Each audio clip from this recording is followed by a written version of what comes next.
The reign of King Edward VII, though spanning only 9 years from 1901 to 1910, marked a profound cultural shift in the British Empire.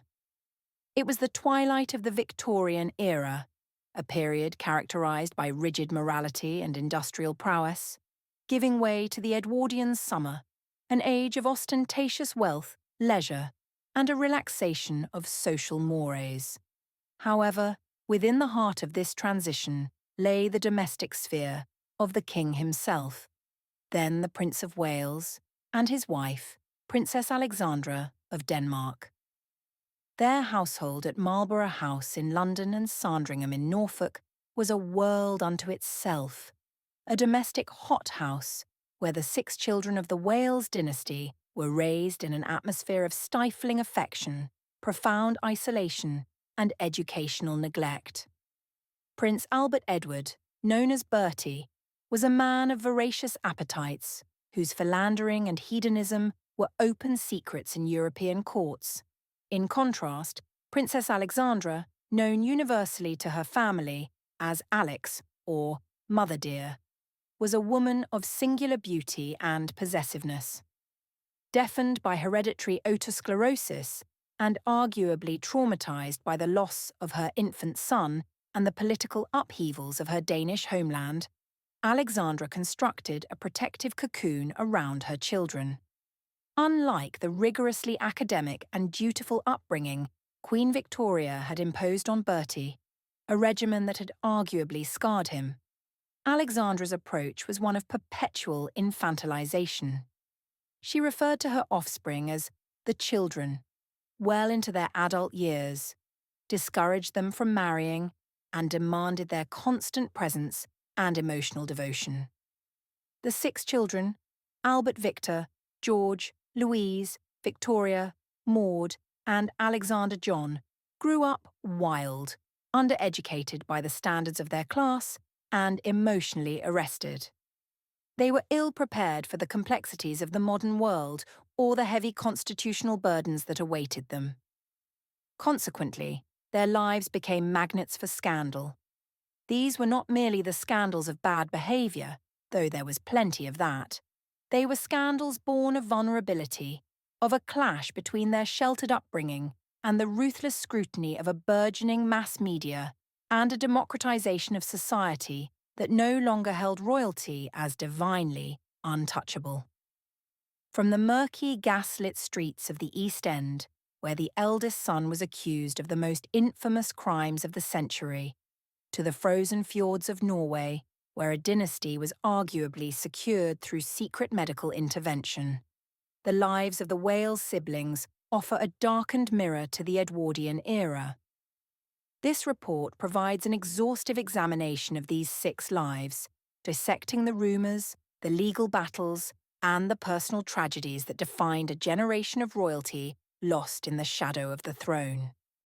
Prince Albert Victor, Duke of Clarence and Avondale, Prince Albert Victor Christian Edward, known to history and his family simply as Eddie, stands as the most controversial and enigmatic figure among the siblings. Born prematurely on January 8, 1864, at Frogmore House, he was the heir presumptive, second in line to the throne after his father.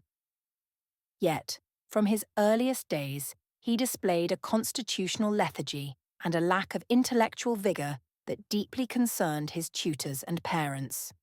Described by his tutor J.N. Dalton as having a sluggish mind and being abnormally dormant, Eddie was totally devoid of the mental acuity required for kingship. This vacuum of personality allowed the public and history to project their darkest fears and fantasies onto him, transforming the mild-mannered, possibly dissolute prince into a monster of mythic proportions. The first major crisis to engulf Prince Eddie was the Cleveland Street scandal of 1889, a watershed moment in the history of Victorian sexuality and class relations. The scandal erupted when police discovered a homosexual brothel at 19 Cleveland Street in Fitzrovia, London. The establishment was run by Charles Hammond and catered to aristocrats and wealthy gentlemen, while the sexual services were provided by young telegraph messenger boys from the General Post Office. In 1889, homosexual acts were illegal in Britain, a prohibition that had been strengthened by the Labouchere Amendment to the Criminal Law Amendment Act of 1885, which criminalised gross indecency between males. The discovery of the brothel threatened to expose the hypocrisy of the ruling class, who publicly upheld strict Victorian morality while privately exploiting working-class youths. The investigation took a catastrophic turn for the monarchy when one of the messenger boys implicated Lord Arthur Somerset, a prominent equerry to the Prince of Wales and a close friend of Prince Eddie. As the police dug deeper, rumours began to swirl that a figure of even higher station, a personage of the highest rank, had visited the house. While the British press, bound by deference and fear of libel, refused to print the name, newspapers in France and the United States were less reticent. The New York Herald and the North London Press alluded to Prince Albert Victor's involvement. The handling of the case fueled public suspicion of a cover-up. Lord Arthur Somerset was tipped off by authorities, likely with the tacit approval of the Prime Minister, Lord Salisbury, allowing him to flee to France before a warrant could be executed. The government's priority was to contain the scandal to prevent it from staining the heir presumptive. The suspicion was that if Somerset was guilty and Eddie was his constant companion, then the prince was likely a participant in the aristocratic vice. Historical consensus on Eddie's sexuality remains fractured. Some historians argue he was heterosexual, citing his documented pursuits of women like Princess Hélène of Orléans and his eventual engagement to Princess Mary of Teck. Others suggest he was bisexual, a dissipation delicately hinted at by contemporary observers. The scandal cemented a public perception of Eddie as a young man of loose morals, susceptible to the corrupting influences of London's underworld, a reputation that would make the subsequent far darker accusations against him seem plausible to some. If Cleveland Street was a scandal of his lifetime, the accusation that Prince Eddie was Jack the Ripper is a posthumous industry. The royal conspiracy theory posits that the brutal mutilations of 5 women in Whitechapel in the autumn of 1888 were committed either by the prince himself or by agents of the Crown to cover up his indiscretions. This narrative gained significant traction in the 1970s with the publication of Stephen Knight's Jack the Ripper, The Final Solution. Knight's theory relied heavily on the testimony of Joseph Gorman, also known as Joseph Sickert, who claimed to be the illegitimate grandson of Prince Eddie.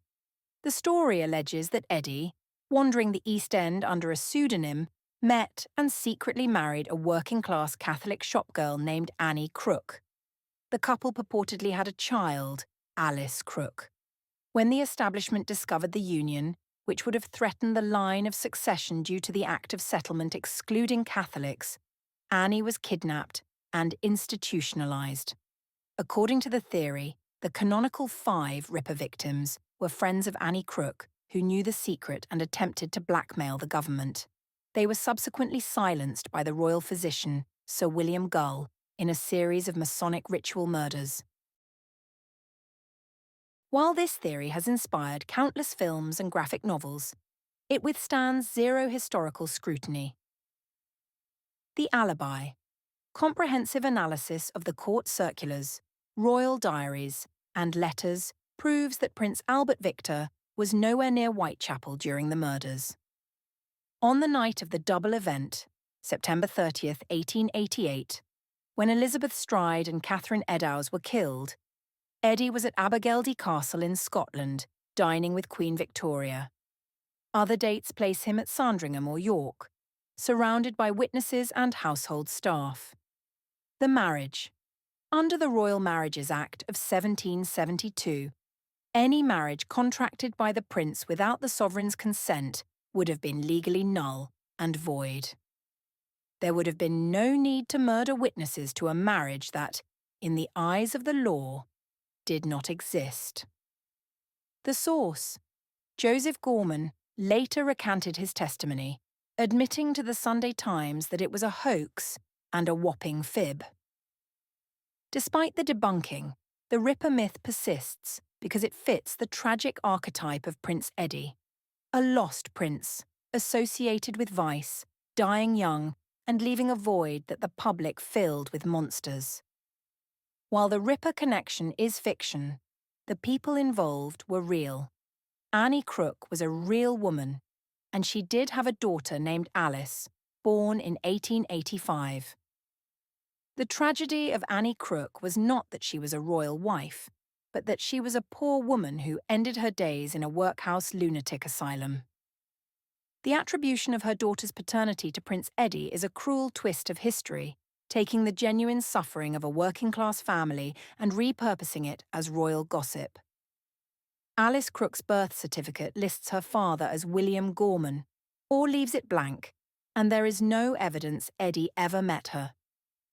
Prince Albert Victor died during the influenza pandemic of 1892, succumbing to pneumonia at Sandringham just weeks after his engagement to Princess Mary of Teck.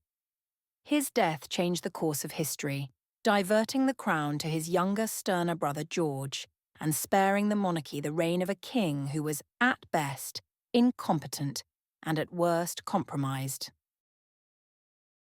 King George V. The death of Prince Eddie thrust his younger brother, Prince George, into the direct line of succession. George was the antithesis of his elder brother, disciplined, punctual, and dutiful, traits honed by a career in the Royal Navy. Where Eddie was lethargic, George was energetic. Where Eddie was pliable, George was rigid. However, the transition was not seamless. George not only inherited his brother's position, but also his fiancée, Princess Mary of Teck, a pragmatic arrangement driven by Queen Victoria's determination to secure a stable consort for the future king. Despite his image as the sailor king and the paragon of respectability, George V faced a legal scandal that threatened the very legitimacy of his marriage and his children. The most persistent and damaging rumour to dog George V was the allegation that he had contracted a secret marriage in Malta during his naval service, years before he married Queen Mary. The story went that as a young midshipman in the Mediterranean fleet, George had fallen in love with a daughter of the Admiral, Sir Michael Culm Seymour, and married her in a secret ceremony. For years, this remained a whispered rumour in high society, a romantic embellishment of the sailor prince archetype. However, in 1910, shortly after George acceded to the throne, the rumour was weaponised. An anti-monarchist journalist named Edward Mylius published an article in the Republican journal, The Liberator, titled "Sanctified Bigamy." Mylius did not mince words. He explicitly alleged that the king was a bigamist.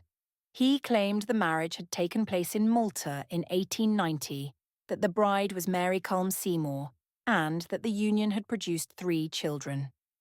The implications were catastrophic.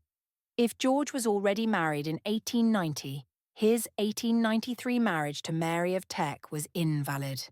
This would mean that Queen Mary was merely a mistress, and their children, including the future King Edward VIII and King George VI, were illegitimate bastards with no right to the throne. In a move that defied the royal convention of ignoring libel, George V decided to sue.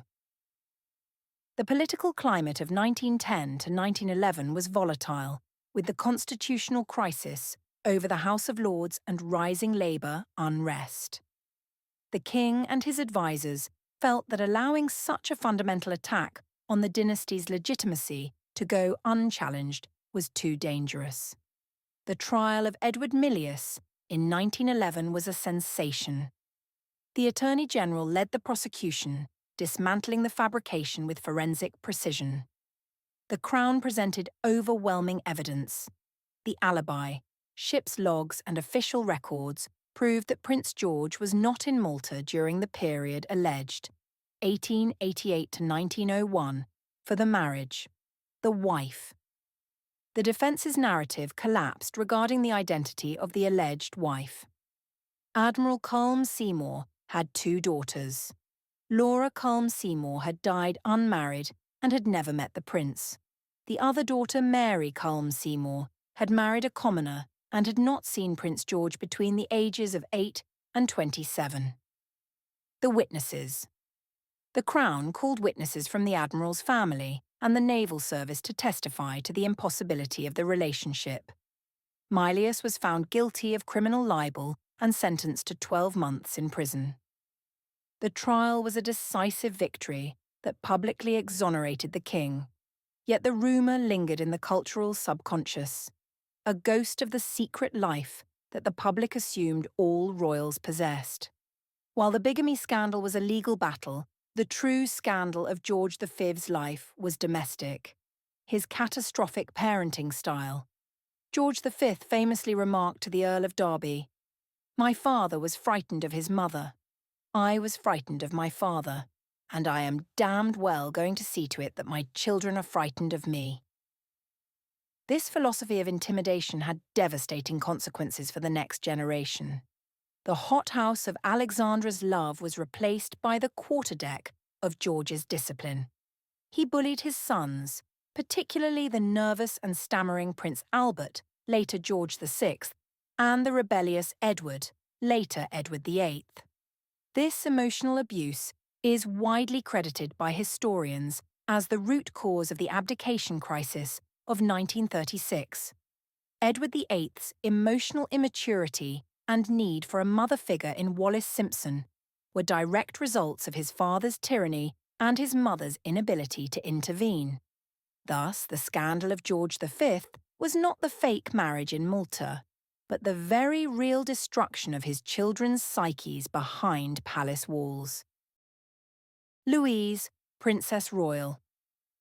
Princess Louise, the eldest daughter of Edward and Alexandra, born in 1867, presents a study in trauma and withdrawal. While her brothers were forced onto the public stage, Louise spent her life retreating from it. Her marriage in 1889 to Alexander Duff, the 6th Earl Fife, later created Duke of Fife, was a pivotal moment. Duff was a Scottish peer 18 years her senior, and while the match was socially acceptable, it allowed Louise to indulge her extreme shyness by retreating to the Fife ancestral estates in the Scottish Highlands. Louise is often forgotten by history, but her life contains one of the most cinematic and terrifying episodes in royal history, the wreck of the SS Delhi. In December 1911, the Princess Royal, the Duke of Fife, and their 2 daughters, Alexandra and Maud, were travelling to Egypt to spend the winter in a warmer climate, hoping to alleviate the princess's susceptibility to illness. They were aboard the P&O liner SS Delhi. On December 13th, amidst a violent gale and heavy fog, the ship ran aground on a sandbar off the coast of Morocco, near Cape Spartel, a few miles south of Tangier. The situation was dire. The ship was listing heavily, pounded by treacherous Atlantic rollers. The royal party initially refused to leave the ship, hoping the storm would abate, but as the vessel began to break apart, evacuation became mandatory. The transfer to the lifeboats was chaotic. The lifeboat carrying the Duke and Duchess was swamped by the massive surf. The 62-year-old Duke and the Princess Royal were thrown into the freezing, turbulent sea. Miraculously, they were not swept away. Washed up on the desolate Moroccan beach, the royal family, drenched, freezing, and in shock, was forced to walk 4 miles over rough terrain in driving rain to reach the shelter of the Cape Spartel lighthouse. They were eventually rescued by British warships, but the damage was done. Although the Duke of Fife seemed to recover initially, the physical trauma and exposure severely weakened his constitution. The family continued to Egypt, but the Duke developed pleurisy, which rapidly worsened. He died in Aswan on January 29, 1912, less than 2 months after the shipwreck. Louise was devastated. She had not only lost her husband, but had watched the event that killed him unfold in a night of terror. Following the Duke's death, Louise's already retiring nature calcified into total isolation. She became the hermit princess, spending the next 19 years of her life moving like a ghost between her London home at Portman Square and Mar Lodge in Scotland. She rarely appeared in public, avoided court functions, and became an enigma even to her own family. Her scandal was one of silence, a refusal to perform the royal role, driven by a grief that the public could never fully penetrate. Princess Victoria. If Louise escaped into marriage and George into duty, Princess Victoria, known as Toria, had no escape. Born in 1868, Toria was arguably the sharpest and most intelligent of the sisters, possessing a biting wit and a mischievous personality that, in another era, might have made her a formidable public figure. Instead, she became the victim of a different kind of scandal, the scandal of wasted potential and maternal selfishness. Queen Alexandra, for all her public charm, was a pathologically possessive mother. As her deafness worsened and her husband's infidelities continued, she became terrified of loneliness. She designated Toria, the middle daughter, as her permanent companion, a euphemism for a glorified servant. Toria was not without suitors. The most significant was Archibald Primrose, the 5th Earl of Rosebery. A former Prime Minister, a widower, and a man of immense wealth and intellect, Rosebery was considered a brilliant match. He and Toria were reportedly deeply fond of each other and wished to marry. It would have been a union of minds, offering Toria a role as a leading political hostess. However, Alexandra actively and ruthlessly discouraged the match, playing on Toria's guilt and duty to her poor mother dear. Another romance bloomed with Sir Arthur Davidson, one of her father's equerries. This too was suffocated. The scandal here was the open secret of the Queen's cruelty. The court watched as Toria, a vibrant young woman, withered into a bitter, hypochondriac spinster, fetching shawls and answering letters, trapped in the glided cage of Sandringham. There is a peculiar and often misunderstood footnote in Toria's history involving the term glory hole. In modern parlance, this term has explicit sexual connotations. However, historical research into World War I diaries and slang reveals a different story that has confused amateur historians. During the Great War, Toria engaged in charity work. Diaries from the time mention a Princess Victoria party visiting the glory hole. In the context of 1915 trench warfare and hospital logistics, a glory hole was soldiers' slang for a dugout, a cramped storeroom, or a chaotic sleeping quarter behind the lines. The scandal here is purely retrospective, a linguistic accident that leads modern readers to gasp at the idea of a spinster princess visiting a glory hole. In reality, these entries document her one avenue of useful service, providing comfort to the troops, a brief respite from her domestic imprisonment. When Queen Alexandra finally died in 1925, Toria was 57 years old. She was released from her servitude, but it was too late. She moved to a smaller country home, Coppins in Iver, where she spent her final decade gardening and listening to music. Her closeness to her brother George V remained. They spoke on the telephone every morning, sharing a cynical, dry humour about the world. But she died in 1935, a tragic monument to the cost of royal filial duty. Princess Maud, Queen of Norway. Princess Maud, the youngest daughter born in 1869, was known as Harry for her tomboyish energy. In 1896, she married her first cousin, Prince Carl of Denmark. The couple lived a relatively quiet life in England until history called. In 1905, Norway dissolved its union with Sweden and invited Prince Carl to become its king. He accepted, taking the name Haakon VII, and Maud became Queen of Norway. However, behind this fairy tale ascent lies a medical mystery that constitutes perhaps the most profound scandal of the Edwardian royals: the question of the paternity of their son, King Olaf V. For the first 6 years of their marriage, Maud and Karl were childless. Rumours persisted that Prince Karl was infertile. This was a dynastic crisis. Without an heir, Karl's candidacy for the Norwegian throne would have been significantly weaker. In 2004, the Norwegian biographer Tor Bowman Larsen published Folket, a book that exploded the quiet history of the Norwegian royal house. Bowman Larsen uncovered evidence that in October 1902, Princess Maud was secretly admitted to a London clinic. Her doctor was none other than Sir Francis Laking, the physician-in-ordinary to King Edward VII. The timing is the smoking gun. Maud's son, Alexander, later King Olaf V, was born on July 2, 1903, exactly 9 months after this secret hospitalisation. Crucially, during the time of conception in October 1902, Prince Karl was documented as being on naval duty in Denmark, while Maud was in London. Bowman Larsen's theory posits that Maud underwent an early form of artificial insemination during her stay with Sir Francis Laking. At the turn of the 20th century, this was a cutting-edge, experimental, and morally taboo procedure, known only to a small circle of elite medical practitioners. The scandal lies in the identity of the donor. If Karl was in Denmark, whose sperm was used? Transported sperm.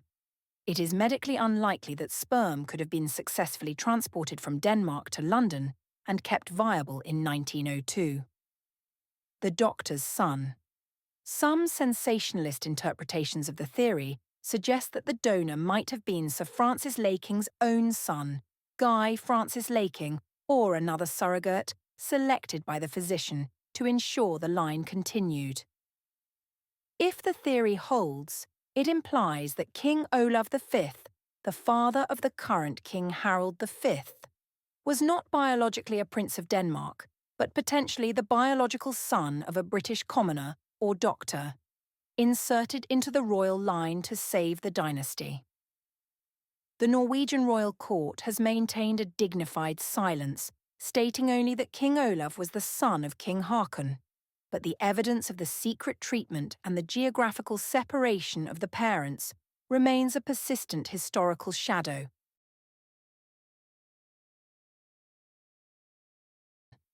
The final child of Edward and Alexandra was Prince Alexander John, born prematurely on April 6, 1871. His life was measured in hours, not years, as he died the following day.